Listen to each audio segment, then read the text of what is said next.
Kaimito, ang masustansyang prutas na dapat mong subukan.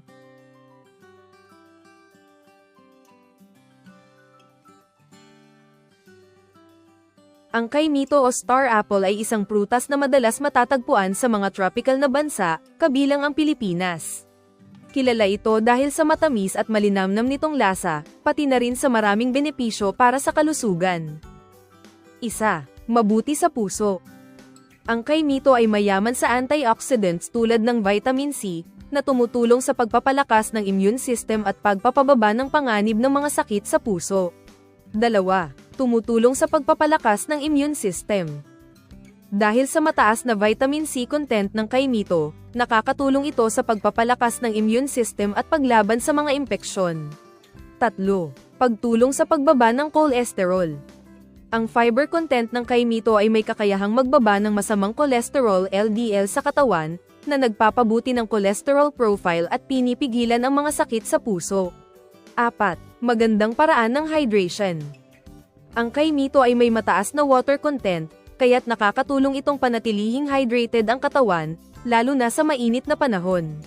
5. Mabuti para sa digestion.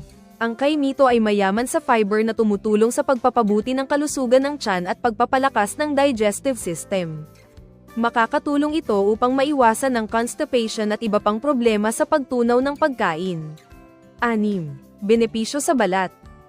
Ang kaimito ay may natural na anti-inflammatory properties na maaaring makatulong sa pagpapaganda ng kalusugan ng balat, pati na rin sa pagpapagaling ng mga sugat at pamumula. Ang katas nito ay ginagamit din sa ilang mga lokal na paggamot para sa mga skin rashes o iritasyon. 7. May antibacterial properties. Ayon sa mga tradisyonal na gamit, ang mga dahon ng kaimito ay ginagamit bilang antibacterial agent at makakatulong sa paglinis ng mga sugat o impeksyon sa balat. Conclusion. Ang kaimito ay hindi lang masarap at refreshing, kundi puno ng mga benepisyo para sa kalusugan. Ito ay isang prutas na tiyak na makikinabang ang iyong katawan. Huwag kalimutang subukan ito at gawing bahagi ng iyong malusog na dieta.